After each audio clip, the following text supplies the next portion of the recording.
ناظرین، انسان کا خلا میں سفر کرنے کا خواب اتنا ہی قدیم ہے جتنی کہ خود انسانی تہذیب۔ اس سفر میں معاونت کرنے والے راکٹ کی تیاری کا آغاز 347 سے 428 قبل مسیح میں ہوا، جب ایک مصری فلسفی اور ماہر فلکیات آرکیتاس نے پہلی دفعہ ایک ایسی مشین تیار کی جس سے ہوا میں اڑا جا سکتا تھا۔ ناظرین، صدیوں سے امریکہ اور روس راکٹس کی تیاری اور خلائی سفر پر بہت کام کرتے آئے ہیں۔ اگرچہ امریکہ تکنیکی لحاظ سے روس سے بہت آگے تھا، مگر ابتدا روس کی جانب سے سپوتنک خلائی پروگرام کی صورت میں ہوئی۔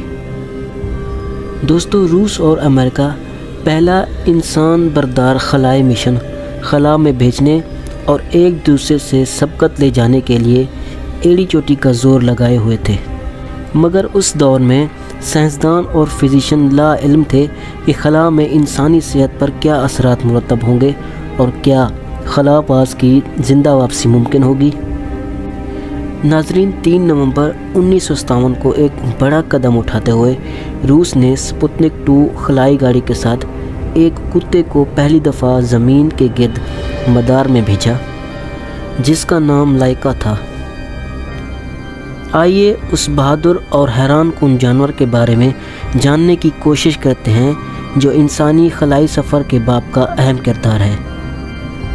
ناظرین، روسی خلائی ادارے کے ماہرین نے سپوتنک 2 کے لیے پالتو کتوں کی بجائے سڑکوں پر آوارہ گردی کرتے کتوں کی تلاش شروع کر دی۔ ان کا خیال تھا کہ یہ جانور زیادہ طاقتور ہوتے ہیں اور سختیوں کو جھیلنے کے عادی ہو چکے ہوتے ہیں۔ دوستو، اس تلاش میں نر پر مادہ کتوں کو ترجیح دی گئی، کیونکہ یہ نہ صرف جسامت میں چھوٹی ہوتی ہیں بلکہ انہیں بآسانی تربیت دی جا سکتی ہے۔ 10 آوارہ کتوں کو زیادہ دباؤ والے چھوٹے خانوں یا کیپسول میں رکھا گیا، جہاں ان کا دن میں کئی بار طبی معائنہ کیا جاتا۔ اس کے ساتھ ہی بلند دباؤ اور شور پر ان کتوں کا رد عمل بھی نوٹ کیا جاتا، جس کے لیے ان کے پیٹ اور ٹانگوں کے درمیان حساس آلات نصب کیے گئے تھے۔ ناظرین، کئی ہفتوں کے تجربے کے بعد ان میں سے صرف ایک کتے کا انتخاب کیا گیا، جس کا نام لائکا رکھا گیا، کیونکہ روسی زبان میں لائکا بھونکنے کو کہتے ہیں۔ دوستو، سوئٹ ڈاکٹر اس امر سے واقف تھے کہ بے زبان جانور کے لیے یہ ایک خودکش مشن ہے۔ اگر لائکا مدار میں گردش کے دوران زندہ بچ بھی گئی تو واپسی کے سفر میں زمین کی فضا کی حرارت اسے جلا کر خاک کر دے گی، مگر رسک لینا مستقبل کی ضرورت تھی۔ لانچ سے 3 دن پہلے لائکا کو ایک تنگ چیمبر میں رکھا گیا، جہاں صرف چند انچ کی حرکت ممکن تھی۔ اسے ایک خصوصی تیار کردہ اسپیس سوٹ پہنایا گیا جس میں سینسر نصب تھے۔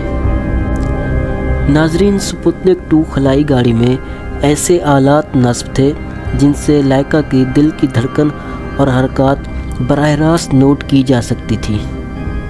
لانچ کے ابتدائی چند منٹوں میں ہی انتہائی دباؤ اور شور کے باعث لائکا کے دل کی دھڑکن معمول سے 3 گنا اور اس کی سانس کی رفتار 4 گنا بڑھ چکی تھی۔